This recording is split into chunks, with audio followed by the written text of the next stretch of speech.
या कार्यक्रमाच्या शेवटाकडे आपण वळतोय आणि ज्या कार्यक्रमाचे अध्यक्ष उत्सव समितीचे अध्यक्ष आपले धम्माचे प्रबोधन करणारे धम्माचे प्रचारक या जिल्ह्यातलं एक महत्त्वाचं नाव, सोबतच भारतीय बौद्ध महासभेचे जिल्हाध्यक्ष म्हणून त्यांनी काम केलेलं आहे आणि धार्मिक क्षेत्रातला सहभाग आपण सगळ्यांनी त्यांचा पाहिलेला आहे।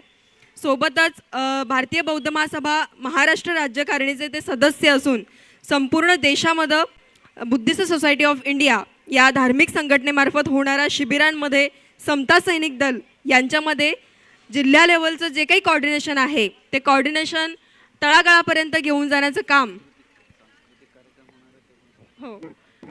तळागाळापर्यंत घेऊन जाण्याचं काम जे अविरतपणे करत आहेत आणि या संयुक्त जयंती महोत्सव समितीचे अध्यक्ष या कार्यक्रमाचे अध्यक्ष अनंत विठ्ठल सावंत सर, मी यांना विनंती करते की त्यांनी अध्यक्षीय भाषण करावं।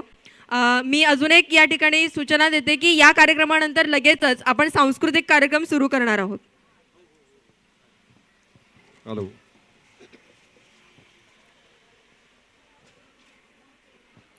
विश्व कल्याणाचा मध्यम मार्ग देणारे करुणासागर तथागत भगवान बुद्ध,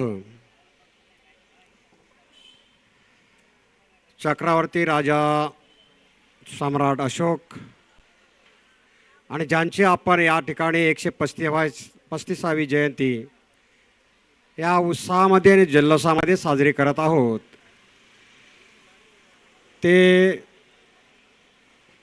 बोधिसत्व डॉक्टर बाबासाहेब आंबेडकर यांच्या प्रतिमांना त्रिवार वंदन करतो। आपण आज या ठिकाणी जयंती महोत्सव समितीच्या वतीने डॉक्टर बाबासाहेब आंबेडकरांची जयंती साजरी करत असताना या जयंती नियोजनामध्ये जे आपल्याला सहभागी झालेले आहेत त्या सर्व संघटनांचे पदाधिकारी, या मंचकावर उपस्थित असलेले प्रामुख्याने ज्यांचं आपण जवळपास तास सव्वा तासाचं मार्गदर्शन श्रवण केलं, ते जगताप साहेब आणि या ठिकाणी बसलेले सर्व मान्यवर पदाधिकारी, सर्वांचा मी नावाचा उल्लेख करत नाही, वेळेचं बंधन आहे। बांधवांनो, सर्वप्रथम मी या सर्वांना बाबासाहेबांच्या जयंतीच्या मंगलकामना या ठिकाणी व्यक्त करतो। प्रथम मी सर्वांना धन्यवाद देतो ती समोर बसलेले आपले जे काय धम्म बांधव आणि भगिनी आहेत त्यांच्यासाठी मी एक क्रांतिकारी जय भीम करतो। जय भीम। बंधनो, या महोत्सव समितीच्या माध्यमातून ज्या कार्यक्रमाचं नियोजन करत असताना येणारे लोक आणि त्यांची व्यवस्था याच्यावरती या पदाधिकाऱ्यांनी खूप त्रास घेतला आहे, मेहनत घेतली आहे आणि कार्यक्रम यशस्वी करण्यासाठी फार मोठं योगदान दिलं आहे। ते या उत्सव समितीचे पदाधिकारी असो किंवा नसो, बाबासाहेबांच्या प्रती ज्यांच्या मनामध्ये आदर आहे त्या सगळ्यांनीच याला हातभार लावला आहे आणि म्हणून मी या सर्वांचं गौरव करतो, कौतुक करतो आणि आभारी मानतो। शेवटी अध्यक्षीय भाषणामध्ये काय विषय नसतो, इथे झालेलं जे काय बोलणं असतं याच्यावरती थोडंसं मनोगत करावं लागतं।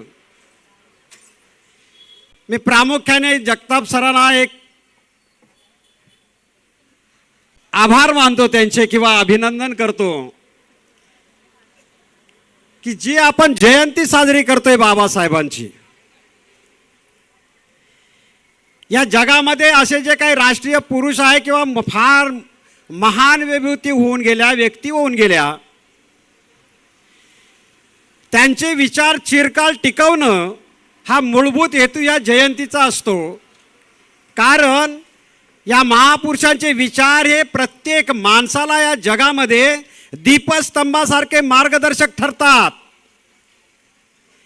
आणि म्हणून त्यांच्या विचाराचा जागर या जयंतीच्या दिवशी केला जातो आणि तेच ध्येय ठेवून या उत्सव समितीने कार्यक्रमाचं नियोजन केलं आणि कार्यक्रमाच्या नियोजनाच्या माध्यमातून बाबासाहेबांचे थोर विचार आणि या देशाच्या प्रगतीला पूरक ठरणारे मार्गदर्शन या ठिकाणी आपल्याला जगताप साहेबांनी दिलं. त्याबद्दल मी त्यांचं सर्वप्रथम आभार मानतो.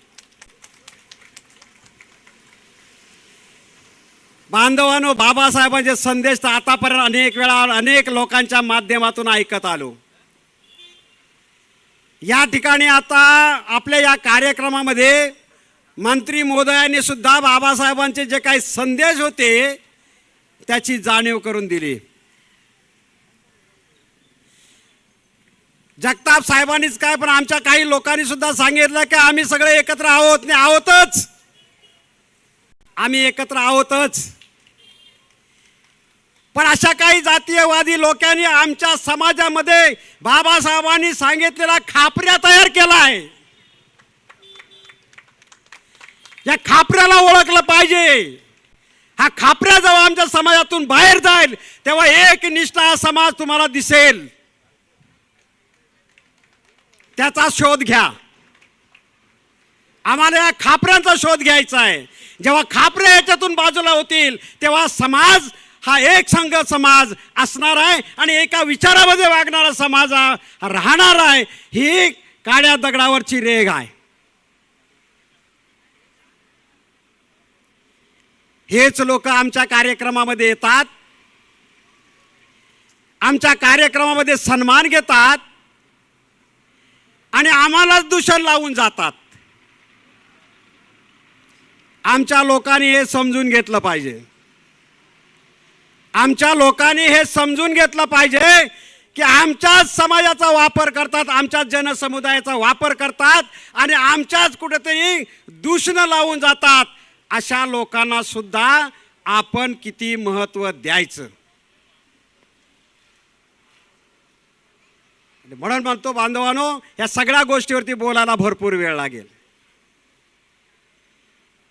यानंतर जो विहाराचा विषय निर्माण झाला येथे मंत्री महोदयाच्या वचनातून सुरू झाला किंवा बी पवारांनी त्यांच्याकडे विनंती केली, याचना केली.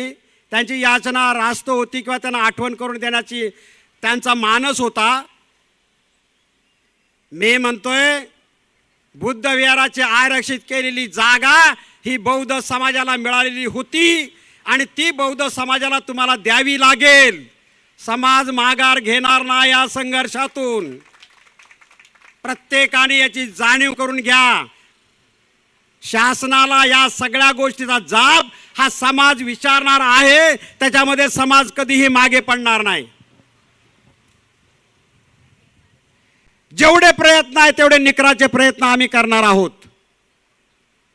मात्र शासनाने घोषित केलेली आरक्षित जागा विहारासाठी, या आरक्षित विहारासाठी केलेली जागेचा 7/12 बदलण्याचं कटकारस्थान ज्या माणसाने केलंय त्या माणसाला शोधलं पाहिजे. कुणाच्या आदेशाने झालंय ते पाहिलं पाहिजे, आपण शोधलं पाहिजे आणि त्याचा वचपा आपण काढला पाहिजे. त्याच्याशिवाय आपल्याला न्याय मिळणार नाही. ही गोष्ट प्रामुख्याने सगळ्यांनी लक्षात घ्या. हा विषय एवढ्यावरती मी थांबवतोय. एक महत्वाचा भाग मी आपल्या समोर मांडणार आहे. बांधवांनो, बाबासाहेबांनी सत्ताधारी होण्याचा संदेश दिला त्या काळामध्ये. सत्ताधारी होण्याचे मार्ग सुद्धा बाबासाहेबांनी दाखवून दिले. तुम्हाला संविधान अधिकारातून दिले.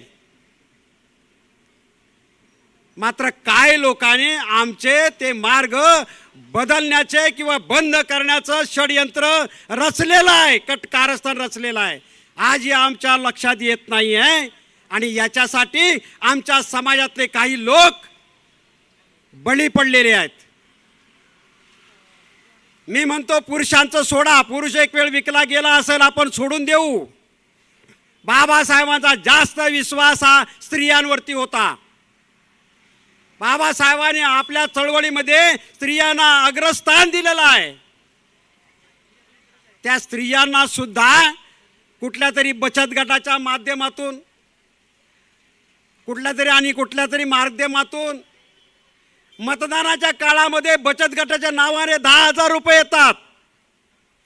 शासनाने आता तरतूद केली, लाडकी बहिणीच्या माध्यमातून 1500 रुपये येतात.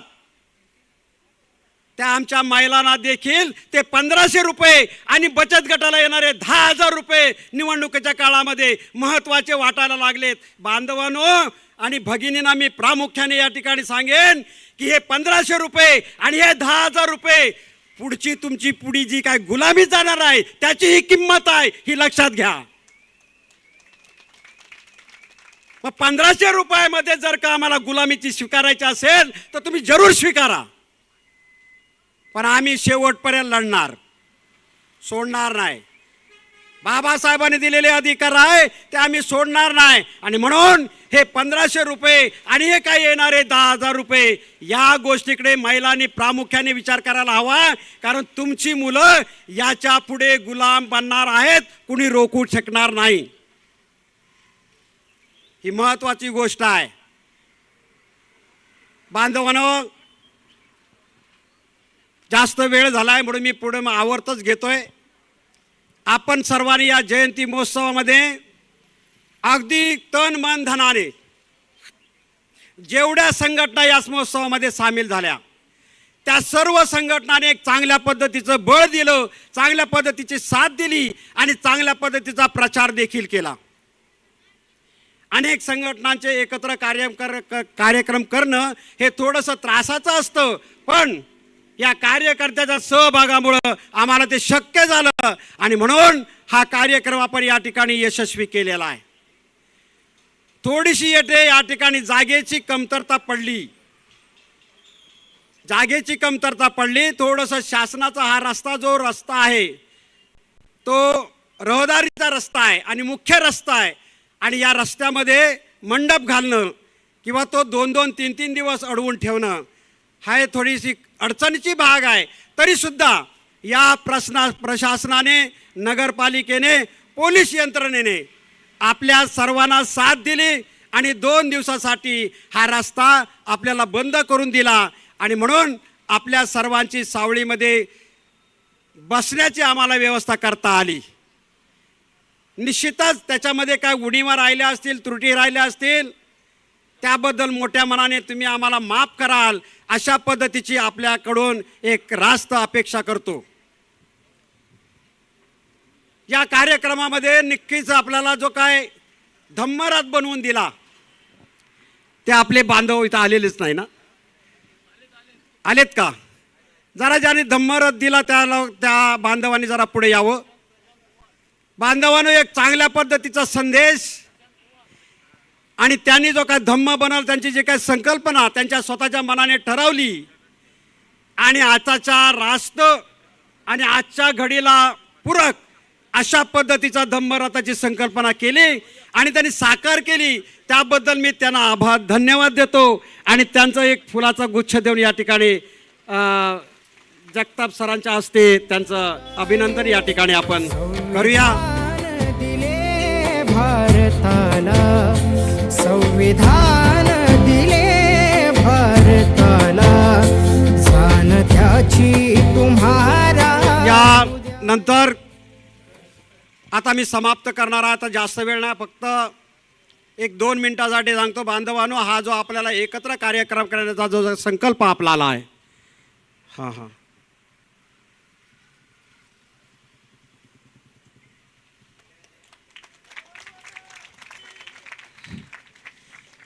आपण एकत्र कार्यक्रम करण्याचा संकल्प केलेला आहे. हा एकत्र येण्याचा संकल्प फक्त जयंतीच्या कार्यक्रमापुरता मर्यादित राहू नये असं मनापासून मला वाटतंय. मनातून खंत आहे की आमचे समाज एक विचारामध्ये कधी येतील, एक विचार बाबासाहेबांच्या म्हणण्याप्रमाणे एका विचाराने कधी नांदतील. ज्या वेळेला ही परिस्थिती बदलेल तेव्हा निश्चितच या देशामधलं शासन व्यवस्था सुद्धा बदलायला वेळ आपल्याला लागणार नाही. आणि म्हणून प्रामुख्याने इथं असलेले सगळे पदाधिकारी आहेत, मग महिला असतील, पुरुष असतील, तरुण असतील, तरुणी असतील, माझा एकच संदेश या ठिकाणी आहे की हा सगळा समाज आपल्याला एका विचारामध्ये आणायचं आहे, याच्यासाठी प्रत्येकाने आपापल्या परी प्रयत्न करा, अशा पद्धतीचा संदेश मी आपल्या सर्वांना या ठिकाणी देतोय. आमचे तर प्रयत्न तर पूर्ण असणारच आहे आणि या कार्यक्रमामध्ये आपण सर्वांनी चांगल्या पद्धतीचा प्रतिसाद दिला, साथ दिलीत, मदत केलीत, त्याबद्दल मी आपल्या सर्वांना धन्यवाद देतोय. आणि मी जास्त वेळ न घेता, कारण वेळेचं बंधनच आहे, कारण आपल्याला सुद्धा या रस्ता बंदीचा काही वेळ दिलेली आहे, त्या वेळेच्या नंतर आपल्याला रस्ता मोकळा करून द्यायचा आहे. आणि म्हणून आपण सर्वांनी दिलेल्या प्रतिसादाबद्दल आपल्या सर्वांचं या ठिकाणी धन्यवाद पुन्हा एकदा देतो. मला या ठिकाणी या उत्सव समितीच्या माध्यमातून अध्यक्ष म्हणून या सर्व तमाम जनतेने या ठिकाणी सन्मानित केलं किंवा मला तो एक सन्मान दिला, त्या सर्वांचे मी या ठिकाणी ऋणी आहे. निश्चितच आपण अशा पद्धतीचे वेगवेगळे कार्यक्रम एकत्रित करू आणि आपल्या समाजामध्ये असलेले काही वाईट गोष्टी आहेत त्या काढण्याचा प्रयत्न करू. बाबासाहेबांनी शिक्षणाचा संदेश एवढ्यासाठीच दिला. या देशामध्ये हजारो वर्ष जे काही गुलाम राहिले, दलित म्हणून झाले की दुबळे झाले, त्याचं मूळ कारण आहे अविद्या, अज्ञान. आणि म्हणून बाबासाहेबांचा पहिला शब्द आहे तुम्ही शिका. शिका याचा अर्थ तुम्ही अज्ञानमुक्त व्हा, ज्ञानाकडे चला. जेव्हा तुम्ही ज्ञानी व्हाल, प्रज्ञावान व्हाल, तेव्हा तुम्ही हक्क आणि अधिकारासाठी झगडाल आणि स्वतःचं स्वातंत्र्य तुम्ही मिळवून घ्याल. हा बाबासाहेबांचा संदेश आहे. आणि म्हणून आपण सर्वांनी या कार्यक्रमाला साथ दिलीत, या ठिकाणी जे काय बाबासाहेबांचे संदेश श्रवण केलेत, त्या संदेशाचा सुद्धा तुम्ही विचार करा, श्रवण करा, चिंतन मनन करा आणि हा समाज एकत्र करण्यासाठी हातभार लावा. एवढंच रास्त अपेक्षा आपल्याकडून करतो आणि दिलेल्या संदेशाबद्दल सर्वांना धन्यवाद देतो आणि मी या ठिकाणी थांबतो. नमो बुद्धाय, जय भीम.